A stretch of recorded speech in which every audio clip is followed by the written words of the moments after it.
you ready to compete? I said it's time for I Beat Pete. And now your day is all complete. I said it's time for I Beat Pete. And they're off. Christy broke like a rock. Christy just laboring with all the grace of a lumbering lummox.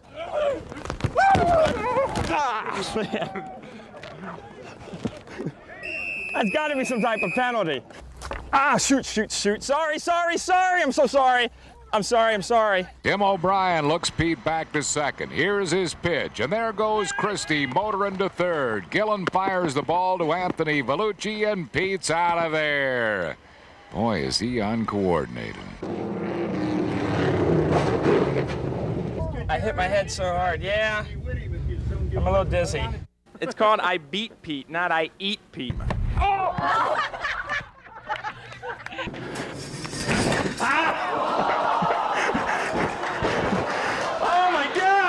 I was humbled to honor all the ladies who played 6-on-6 basketball in Texas until 1978. You know what? There's something missing. Perfect. Black and white, like old school. Let's go. Get him. Tap.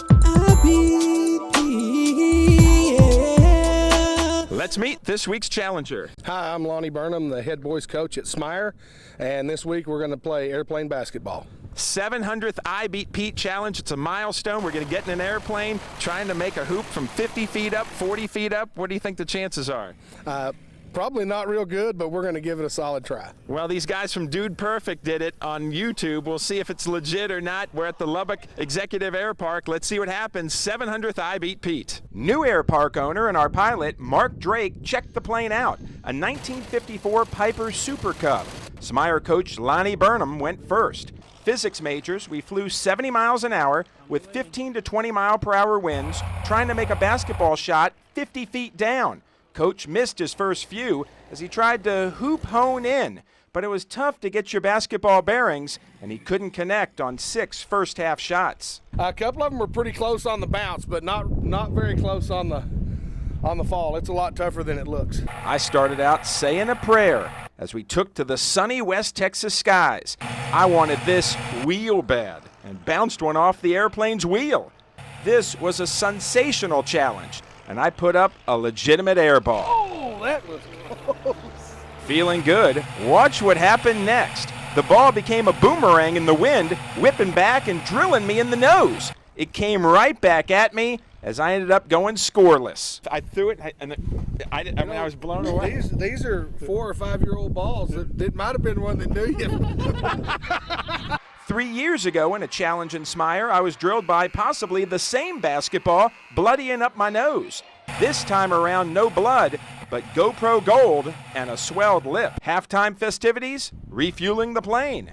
I missed 6 more tries, 0 for 12, so knowing Coach had to make one to win and avoid a tie and thus a loss.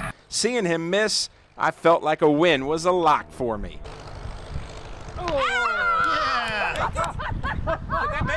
OMG, watch. It bounced off the backboard and just missed going in.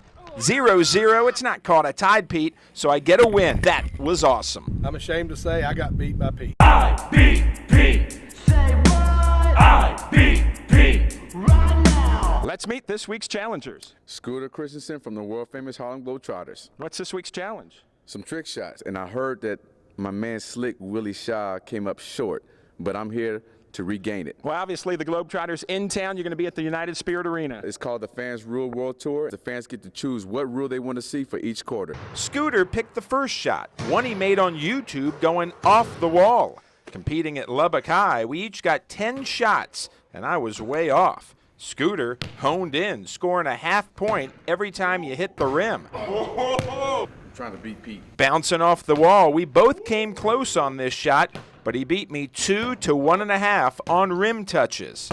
I picked the next shot, one I made a month ago on I Beat Pete, an over-the-head half-court shot. And I almost did it again, hitting the rim for a half point. This Globetrotter, who has 2 Guinness Book of World Records, also came close. On his 9th try, Scooter tried to shut it down with some Sweet Georgia Brown. With just 2 shots left, about to lose this challenge, I needed a miracle response.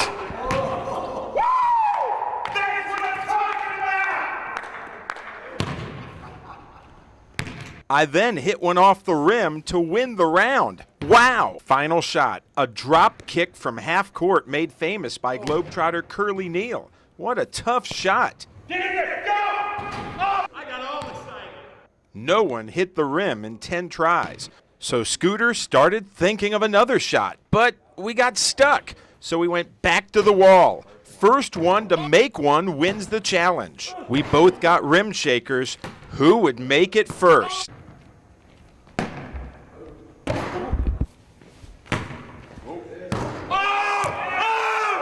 Way to shoot. Nice, that was unbelievable. That was nice. Nice, man. And I beat a Globetrotter 2 years in a row. You hit the wall shot. I got to give it to him. He earned it. I got beat by Pete. Are you serious, man? Unbelievable. Hey, good challenge. I loved it. Let's see what that Christie boy got himself into this time. This is IBP. Barry Joachim, Lubbock Motor Speedway. And what's this week's challenge? Well, we're going to do demo derby ball, and that's going to consist of setting a car in the field to play, and we're going to take cars and we're going to beat that car all the way down to the other person's end zone. So you're telling me we're basically playing football in cars with a car? That's correct. Friday and Saturday, big action out here at the Speedway. Yeah, we're doing a full-out demolition derby. We've got all our cars going. We've got a big race going right along with it, and of course we're doing our spectacular fireworks show that we do every year. Brandon Moore and I were ready for demo ball, as were our challengers, Benny Garcia and Leif Hasty. Mater towed out the football, a small vehicle, a Geo Metro, but after a practice hit, the ball was too heavy to move, so they had to cut the engine out, which would lighten up the front end by 300 to 400 pounds. Pre-4th of July fireworks went off. Using a forklift, they then ripped the engine out. Wow. You ready for some football? Getting helmets on, I buckled up and certainly wouldn't be texting. Driving backwards, you get 4 downs to push the Geo/ball across the goal line.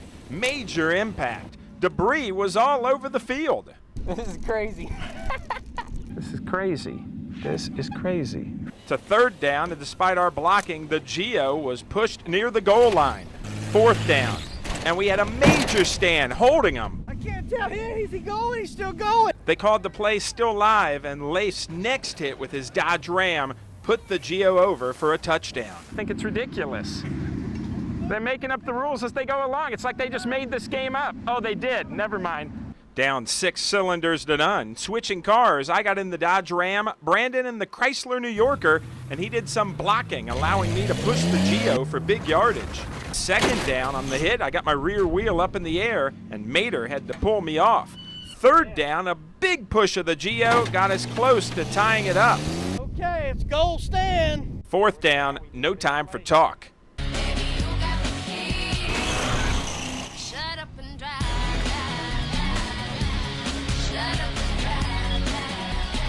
Touchdown! Woo! Tied at 6 to overdrive overtime. 30 seconds to push the Geo from the goal line. Furthest distance gets the extra point and wins the challenge. Setting my mark, a yellow bag was the spot to beat. Leif had 30 seconds to run and gun, crashing into the gridiron Geo. He pushed it, but was it enough? It's back here. He didn't make it. He didn't get it. Woo! I always say demo ball is a game of inches, and it really is. We got beat by Pete again.